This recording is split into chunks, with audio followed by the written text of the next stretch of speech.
In the gaming podcast system, video games are represented by two separate yet equally important groups: the podcasters, who talk about games, and the producers, who demand those podcasters keep talking about those games. These are their stories.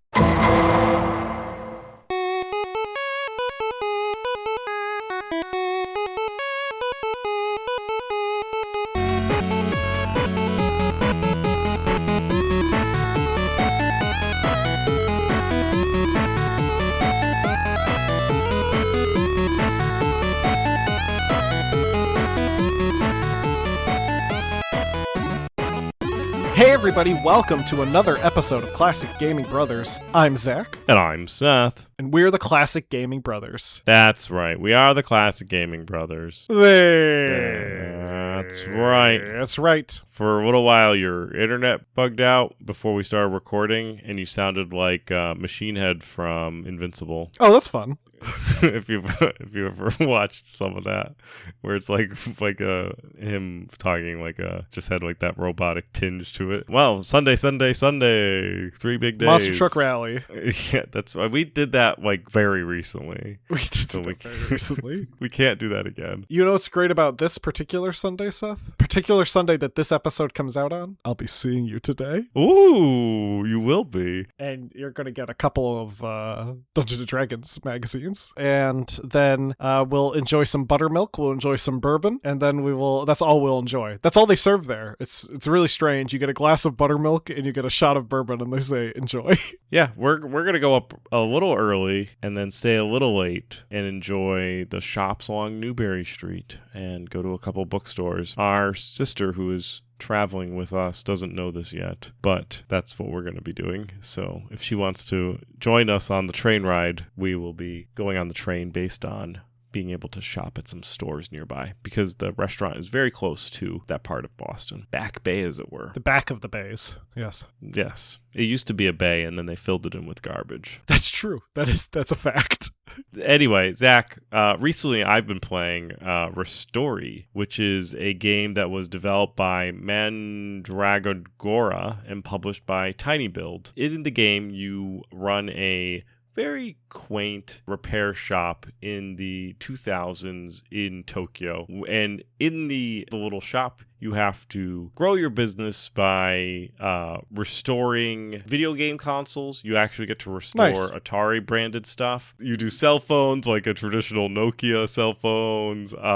There's like video players, like cassette tape, and other devices. You have to handle customers and email orders. You have to clean stuff out. So like you have to dust stuff, you have to solder stuff, you have to paint, and you do just run like a nice little tech shop. And it's very fun, very, very addicting. And you're always just like, I'll just do one more device. And it's very tactile, kind of like unscrewing the stuff, dusting it off, getting it put together. And then you look up and in game, like 7 days have passed in game, and you haven't shut your shop at once. And you're just like, I don't even know it's life anymore. I just keep getting orders and keep fixing things. So yeah, so it's a very fun game. It's called Restory. I played it back during Next Fest one of the times and was like, oh, this is a really good game. And then it came out and I was like, yep, I'm going to buy this immediately, because it came out, I don't think I mentioned that, but it came out in August of 2026. Last week I was playing Iron Nest, which also came out in August 2026. I think they came out on the same day. And I think all I've been doing is going back and forth between Iron Nest and Restory and doing two very tactile games, and either running a nice cozy little repair shop in Tokyo or applauding the demise of the enemy from a giant artillery gun. Both similar type of cozy games. One game maybe just a little less cozy than the other. But yeah, so that's Restory. I definitely recommend checking it out. It's a fun little game. It retails for $19.99, and there is a introductory offer that may be gone by now for 10% off, but there's a lot of different like bundles that you can do with other type of games. Definitely recommend it. Restory, also Iron Nest if you're thinking about it. Both of those $19.99 games that are just really, really peak when it comes to indie studio high bar. Zach, what have you recently been playing? Seth, recently I've been playing Quake Dawn of the Machine, released August 6th, 2026 as a free update for Quake. You know, like the game that came out 30 years ago, because it is in fact Quake's 30th anniversary, and Dawn of the Machine is a 30th anniversary celebration of sorts released by Machine Games and id Software. It adds a bunch of new maps, it adds brand new weapons, and it's cool. It's a whole kind of new set of maps for Quake. I mean, if you have Quake already, it's a free update, so you can try it out. And it's pretty fun. Bit tough, but I played through the first 2 maps of the map pack and really liked it. Thought they did some neat things that are kind of unique to Quake, and I'm looking forward to playing more. That's Quake Dawn of the Machine, released August 6, 2026. Cool. To get into today's episode, last episode, we spent a considerable part of the opening talking about everyone's favorite police procedural show, Law & Order. And that got me thinking, I want to talk about Law & Order video games, because there are a few. In terms of my memories of Law & Order video games, I didn't play any of them. I know they existed because I think I remember seeing them in, like, Staples. Not at like video game stores, but in Staples, where they had the antivirus software. They'd sometimes just have a couple of like random games. Usually they're like find the item games, but I think I remember seeing one of the Law & Order games there. I want to say it was Criminal Intent, which has Vincent D'Onofrio on the cover, but I might be wrong. I did watch a lot of Law & Order. I watched a lot of SVU when I came home from high school, which probably wasn't the show a child in school should be watching, but I sure liked it. And I've recently been actually going through the original Law & Order, the OG, so to speak, and I just got to season 5. Ben Stone just recently quit as ADA, and Jack McCoy came in, and I love Jack McCoy, so I was excited to see him there. But yes, I do see the picture of Lenny Briscoe. No, just this particular cover for Law & Order Dead on the Money, if you just look at Lenny Briscoe, and it kind of looks like he has a mullet. He does. You don't remember that time of Lenny Briscoe's life where he had a mullet while he was a cop? Because of the positioning of the lady behind him. Yeah. It just looks like he's like Lenny Briscoe with the mullet. Seth, do you have any memories of playing any of the Law & Order games? I think I did play some of the Law & Order games. There was a period of time where I played a lot of criminal games like CSI, and I think during that time I may have played a Law & Order game. I may also just be getting I'm assuming that the procedural type of game is probably similar to a CSI, except without the investigation, because they never did that in Law & Order. They would just bully criminals into telling them that they did crimes, and then they would have their Taru division. And on a little tangent in regards to the different groups that work with the Law & Order detectives, there is the Taru, which is the technical division. They're like the technical something unit. I just remember that there was just like this one guy in the SVU version, and for a little while I thought that whenever they're like, we need to get this to Taru, I thought that was just the dude's name. I thought that was his name too. And then they're like, and then it's actually this guy's name, whatever his name is. And I'm like, why don't they just, it's the same guy that they go to, why don't they just say we got to get it to, like, I don't know what his name is now, but it's, let's just use Steve for an example. So like, it'd be like, why did they say like, well, let's run this by Steve? They're always like Taru, and I was like, there's just one dude that works in this department, so why don't you just call him by his name? But and then I realized that they were talking about the technical unit. But yeah, so I'm possible I may have played Law & Order games. I was looking at them in regards to some of the covers, and I don't know if I did. I think I might have just played a lot of CSI games, which we could also cover. Getting into the history of Law & Order, to talk about the Law & Order video games, we must first talk about the show that tied into these games and the creator of said show, Richard Anthony Wolff. Dick Wolff was born in Manhattan and grew up in New York for most of his life, though he would attend the University of Pennsylvania and graduate in 1969. He took on a job at Benton & Bowles as an advertising copywriter, where he created commercials for Crest, the toothpaste. One of the slogans that is attributed to him was, "You can't beat Crest for fighting cavities." And that's a great slogan. Good job, Dick.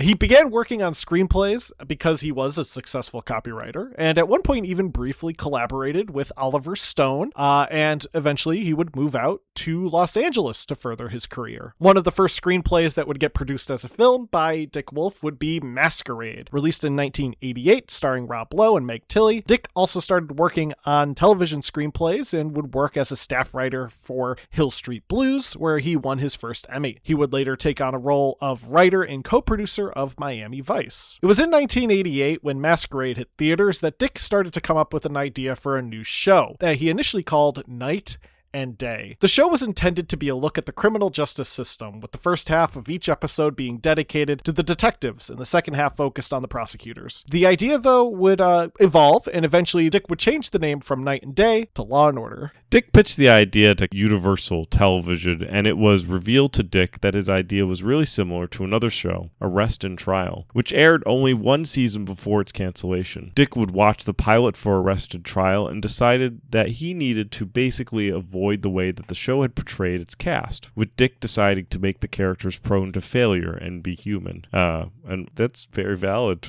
They are very prone to failure. Sometimes they just lose. And Fox would order 13 episodes based on the idea of the show without a pilot. But this version of the show would never actually make it to production, as Fox executives felt it didn't actually line up with what they wanted on the channel. CBS would order a pilot and liked the final result, but declined to pick it up. Finally, in 1989, NBC executives watched the pilot and decided it would be worth a full season. The show was an absolute hit, with the original run of 20 seasons between 1990 and 2009, with one television film, Exile, a Law and Order movie, releasing in 1998. The show was also picked up again in 2022 with season 21 and is now on its 25th season. The show had also inspired a ton of spin-offs. One of the first spin-offs would be, of course, Law and Order Special Victims Unit, which follows the same overall structure as the original Law and Order, but has the focus on the SVU division, a real division of the New York Police Department that specializes with sex crimes or crimes against children. Law and Order SVU did better than the original Law and Order and hasn't been canceled, even temporarily, like the original Law & Order, and has been airing nonstop from 1999 until today, which is wild if you watch it in order. Like, if you spend time, let's say you have an activity and you watch it in the background every 30 minutes or whatever every day, you can get through a significant portion of the Law & Order, and you could go through from pre-9/11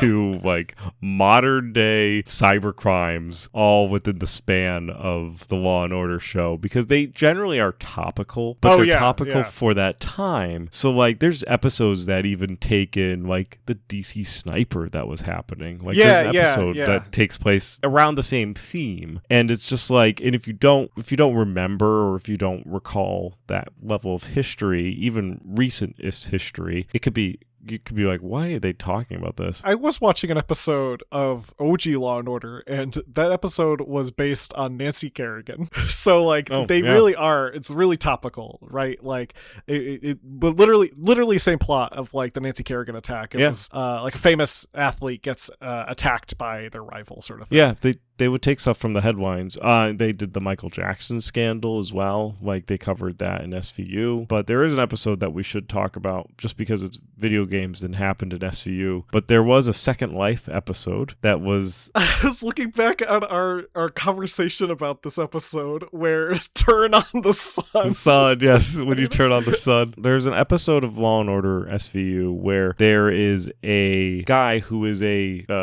serial killing rapist who abducts people, and he falls in love with somebody in Second Life, or a Second Life video game, which is an MMO, like a life MMO game. And he essentially kidnaps the real person and tortures her and keeps her in a location that is, there's like a cabin that's his, and they need to find this cabin, and he recreated it for one in the video game, and they don't know whether it's on the north or the south part of the lake. So in order to figure out what side it is, they need to turn the sun on in the MMO to show where the sun will rise, because it will rise in the east. And the CEO of the MMO company goes, wow, we're gonna really confuse 5 million players because we're turning on the sun to solve a crime because we can't figure out where a building... Like, it goes wild, but it ends up with Detective Olivia Benson yelling at him to turn on the sun in a way that's just all that Law and Order turns to be more of a dramedy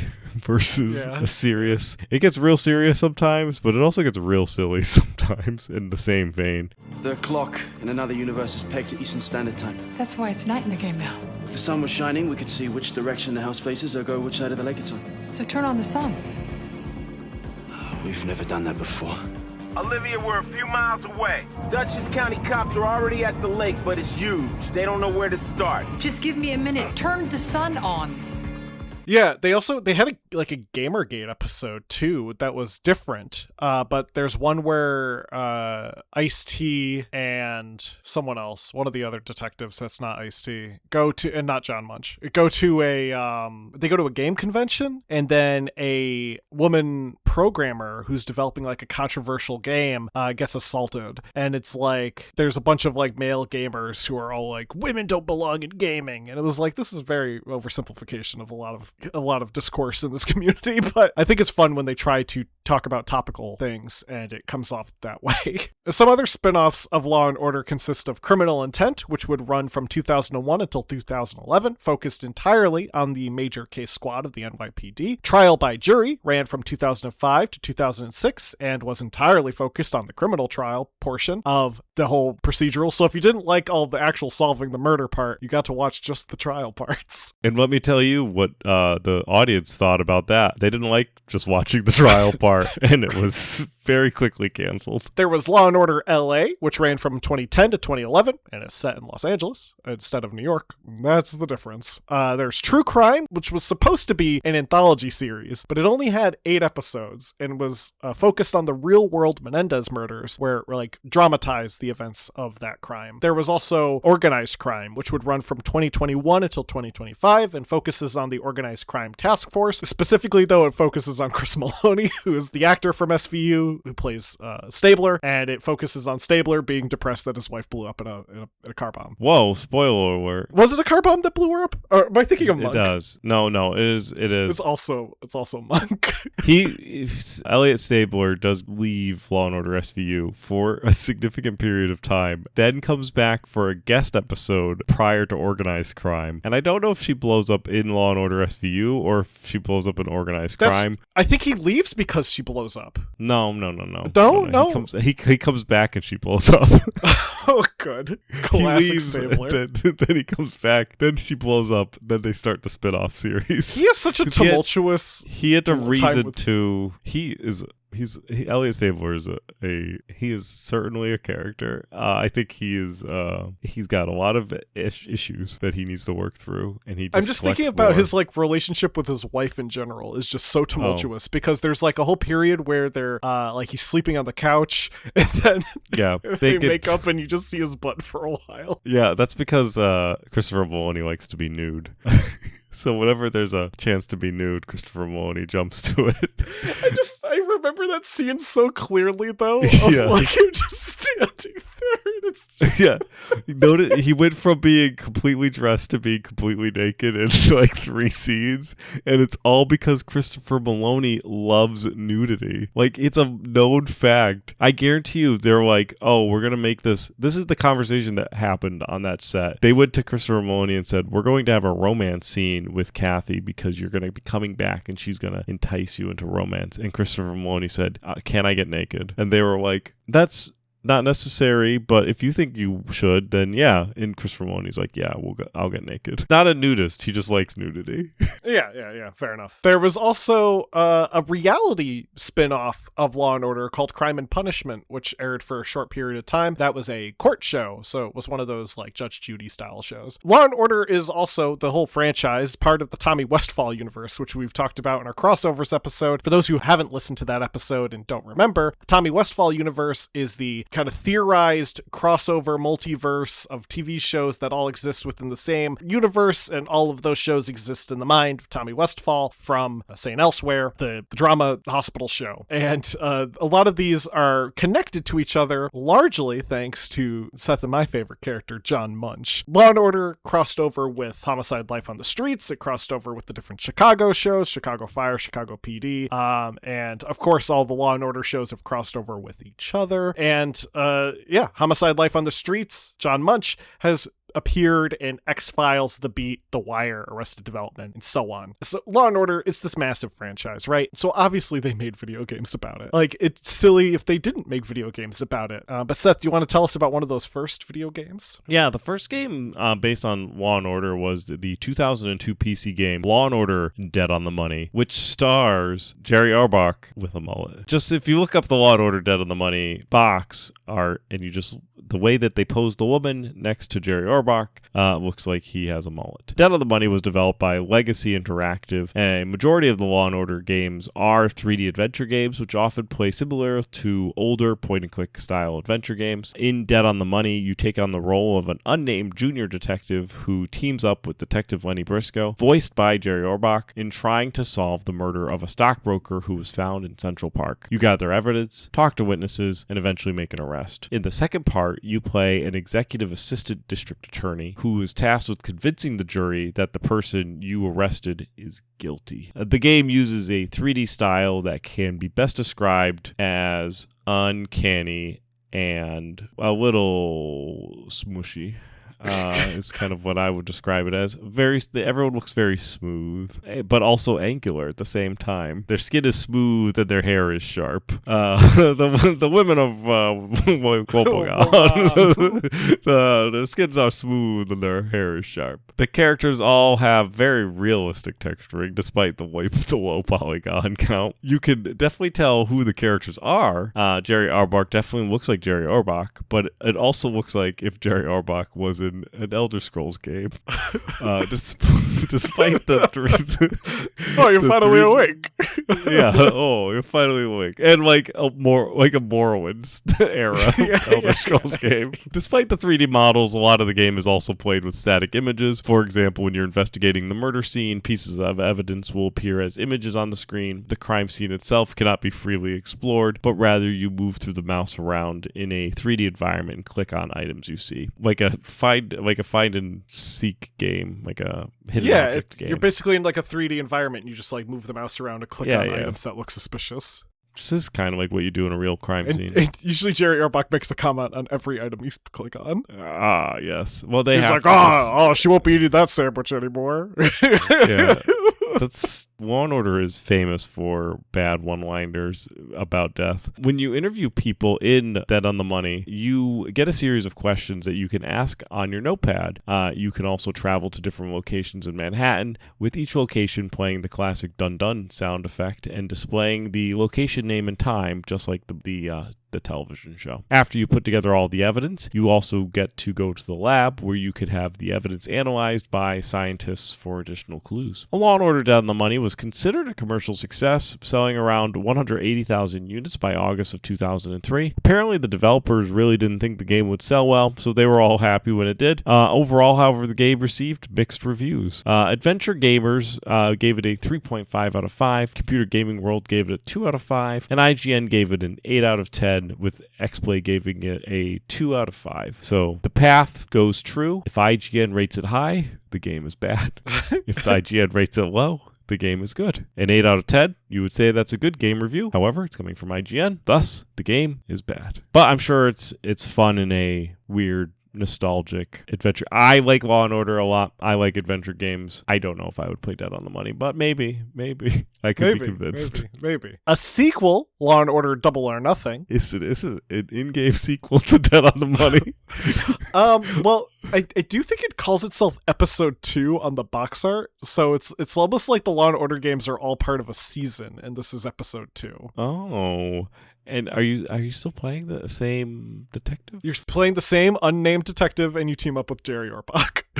Or Lenny Briscoe, but Jerry Orbach. Yeah, not a second day on the job, kid. Yeah. The sequel, Double or Nothing, released in October 2003. Once again developed by Legacy Interactive, Double or Nothing uses the exact same engine and gameplay style. Not much has changed. There really isn't any difference in terms of the gameplay. The story is different. It revolves around the murder of a geneticist. You try to solve the murder, and then, as with the prior game, bring the arrested suspect to court to have jury determine their guilt or innocence. Double or Nothing sparked some controversy in the UK. An image used in the game was an actual CCTV still image of James Bulger, a murdered toddler who was being kidnapped in the CCTV image by his murderers. For some reason, the game developers decided, yes, let's use a picture from an actual crime case for our video game. It was probably cheap to get. Yeah, because they just pulled it off of whatever news website. Well before the era of AI, so they couldn't generate an image. That's true. That's true. They had to find one. Now, while this image was controversial to include in the game, to be fair on Legacy Interactive, apparently not many people played the game because it wasn't brought to their attention until 2007. So it was in fact on the market for 4 years before anyone said, hey, why is there an actual criminal image in this video game? The game actually was briefly recalled due to this, and they patched out that image. Law & Order Double or Nothing would sell around 37,000 units by December of 2003, and would also score relatively mixed. GameSpot gave it a 7.1 out of 10, Adventure Gamers gave it a 4 out of 5, and XPlay gave it a 3 out of 5. Legacy would really say if it's not broken, don't fix it, because in 2004, which would be 1 year after Double or Nothing and 2 years after Dead on the Money, they would go and release Law & Order Justice is Served. The game uses what appears to be an updated version of the game engine that was previously used. While much of the gameplay mechanics remain unchanged, the graphics are moderately better and far less uncanny. These games are tough to find in market. They're not available on Steam. I don't know if they're available on Good Old Games, but they're tough to track down. So if you want to play some Law & Order, it's not as easy as just typing into Steam. You can find them on Abandonware, but it's also the process of getting these games to run. A lot of these games were not made to be run on modern systems, so they are a hassle and a half to get to run. And I'll be honest with you listeners, I didn't want to spend the time trying to figure out how to get the game to run just so I can see a kind of scary Jerry Orbach look at me. While much of the gameplay in Justice is Served is the same, the graphics are better and far less creepy. Justice is Served features you teaming up again with Lenny Briscoe, but now Ed Green, to investigate the murder of a tennis player. And, like the prior games, you bring it to trial. Unique to the game and the show, there are 2 junior detectives. Your character and Ed Green both work with Briscoe, which was reportedly due to developers wanting to include Ed's actor Jesse Martin in the game. So now there's 3 detectives running around. You, Ed Green, and Lenny Briscoe. Which just shows to show you, after 2 episodes, but the 3rd one in, they've deemed you kind of incompetent as they've assigned a different detective. Justice is Served was overall better received than the prior games, with PC Gamer giving it a 79%, GameSpy giving it a 4 out of 5, and Adventure Gamers giving it a 3.5 out of 5, which is up from their previous rating for the first... Well, no, it's the same exact rating as the first one, and it's actually a downgrade from the second one. PC Gamer and GameSpy were giving it decent scores, so that's they're usually pretty good. Legacy did decide to change things up a bit with their next game, Law & Order Criminal Intent. For one, they didn't have a fun play on words to go with the name of the game. This time they just named it after the series it was based on. Criminal Intent released in 2005. What's interesting about Criminal Intent is that there are 4 different homicide investigations that you can investigate in this game. You get to actually choose which one you want to investigate first. You also don't play as a nameless detective. You play as Robert Gorin, who is Vincent D'Onofrio's character from Criminal Intent, voiced by Vincent D'Onofrio. And he's not very good at voice acting, let me tell you. The gameplay also changes pretty substantially between Criminal Intent and the last few Legacy interactive Law & Order games. Instead of playing in a first-person perspective and clicking on objects in a 3D environment, you actually get to walk around in the area that you're investigating as Robert Gorin using a point-and-click mechanic. There is also a method of interviewing where you can choose your tone, allowing you to either intimidate, deceive, or take a more neutral approach. Almost like L.A. Noire, but with Vincent D'Onofrio. The game does not feature the courtroom gameplay for the previous games, and this was because Criminal Intent, the show, does not feature courtroom scenes. It is solely based on the investigative detective work of the Major Crimes Division. The game also sees you as trying to build a profile of the killer using real-world criminal profiling techniques. Criminal Intent, despite all these changes, received mixed to negative reception. Adventure Gamers gave it a 2.5 out of 5 stars, dropping a whole point from their last review. GameSpot gave it a 5 out of 10. GameSpy gave it a 3 out of 5. And PC Gamer, for some reason, was feeling generous that day and gave it a 77%. The final game based on a Law & Order would not be developed by Legacy and instead would be developed by Telltale. And I remember when this game came out. I remember when they all came out, but this one I actually thought about purchasing. And that's Law & Order Legacies, which was released from 2011 through 2012 as an episodic adventure game using characters from both Law & Order and Law & Order SVU. Telltale would utilize a somewhat similar gameplay style, with you looking around a room and choosing different items that may be evidence from a crime scene. To be fair to all these developers, only so much you could do with a crime scene. Also, like, for a Law & Order game too, right? I'm not expecting them to like have massive shootouts and stuff, because even in Law & Order, those don't occur that frequently. Except if Elliot Stabler's involved. Yeah, but that's because he has to shoot everyone. They should have like a game where you play from the perspective of Elliot Stabler, where It's just Doom. Yeah, the game in the sound is just like the whistling of tinnitus, and there's like just a red haze over everything, and you just get like it just gets redder, and the sound just gets like it goes like to that like where you can't hear anything as you get angrier, and you just have to like punch people to make it go away. Every episode ends with you getting interrogated by IA. No, it's you turning in your badge to Kragen. To Kragen. And Kragen just being like, I'll see you tomorrow. You're suspended for a week with pay. In the game Legacies, there is an odd sort of method of detective work that comes across during the interrogation scenes and also in the courtroom scenes, where you essentially are quizzed on the evidence you have received and have to pick the correct answer. Getting correct answers proceeds the stories in the correct direction, with you getting things right and criminals being put behind bars. The game features 7 different episodes, with each having a unique plot that eventually ties together in episode 7. Law & Order Legacies received mixed to negative reviews overall, with GameSpot giving it 5 out of 10 and Metacritic holding it at a 53 out of 100. While the game was available on digital distributions for some time, Telltale opted to not renew their license with the original license holder, and it would go on to be delisted. So it's also a tough game. Even the newest game that they have is tough to find. In fact, there is a comment on the Steam community page, because that's all that's left in the Steam for the there's no store page anymore. You could just get to the community page through backlinks. And there's a comment at the top of the community page from January 4th of this year that says, I have a copy of Law & Order Legacies. Contact me in case you're really interested. It's probably one of the last copies existing. Topical comments for when it came out back in 2015, well, around when it came out in 2015, is somebody saying, does anyone actually play this game?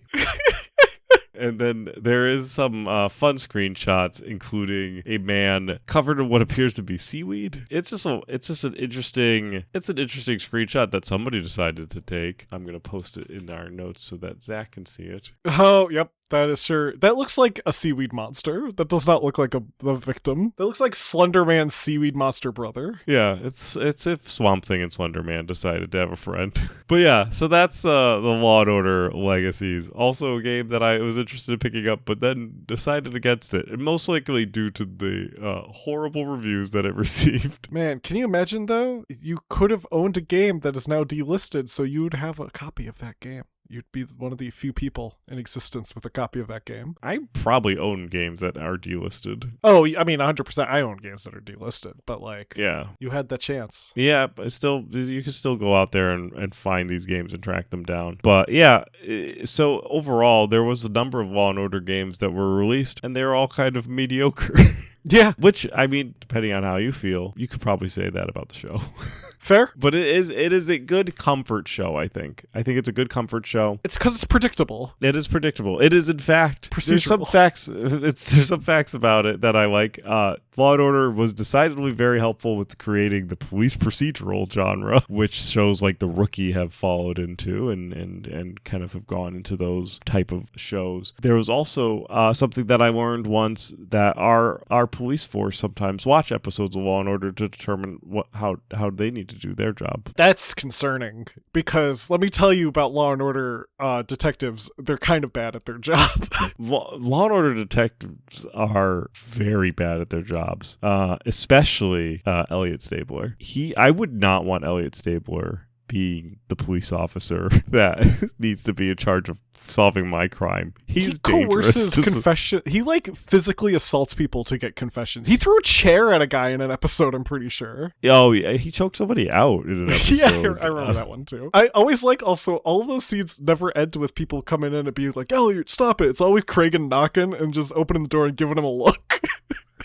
Elliot Stabler. I love Christopher Maloney. And he plays Elliot Stabler. He's great. When me and my buddy Mark would watch Law and Order SVU, we always just said it's Elliot Stabler, cop on the edge. That was what the show was. Decidedly, my interest in Law and Order SVU drops off when Elliot Stabler leaves. I like to only watch violence. Olivia Benson is too nice of a police officer, but I would not want him to be near me with a gun. That's for sure. Remember, all suspects are innocent unless Elliot Stabler decides you're not. There's been a couple of episodes where the murderers try to be like, you are me kind of thing, and he's like, yeah, I kind of am. Yeah, not great, but it's okay.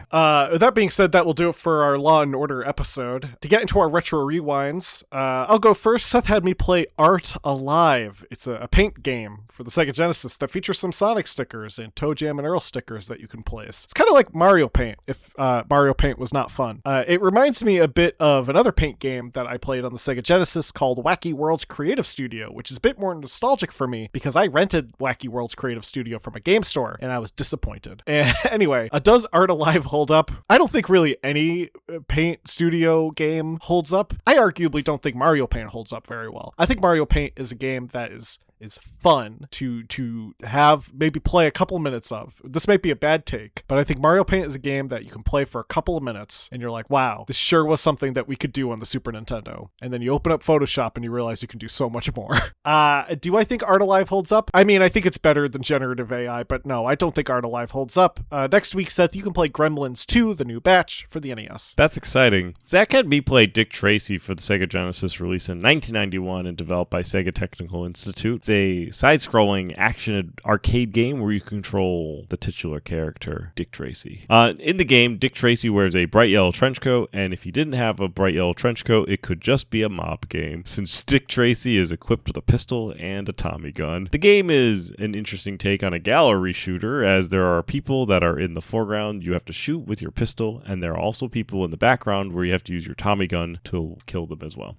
So you have to switch your guns depending on who you're shooting, foreground or background, folks. The game ultimately didn't sell well since it came 8 months after the movie and 2 months after the movie hit VHS, and was the reason that Sega would go on to insist being part of any movie-based projects a year in advance of the movie, so that it was relevant when they released it. For having being done in only 5 months, they did a pretty good job, and the game is fine. It's a decent gallery shooter. I would recommend it if you like gallery shooters. It holds up okay.